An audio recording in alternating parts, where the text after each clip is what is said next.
എന്നെ വിശ്വാസമാണെങ്കിൽ പിന്നെ എന്തിനാ നീ എൻ്റെ ഫോൺ ചെക്ക് ചെയ്യുന്നത്?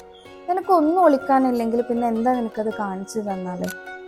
ട്രസ്റ്റ്, പ്രൈവസി തമ്മിൽ റിലേഷൻഷിപ്പിൽ കോൺഫ്ലിക്റ്റ് ഉണ്ടാകുമ്പോൾ അവിടെ ഓട്ടോമാറ്റിക്കലി പാർട്ട്നേഴ്സ് തമ്മിലും കോൺഫ്ലിക്റ്റ് വന്ന് തുടങ്ങും.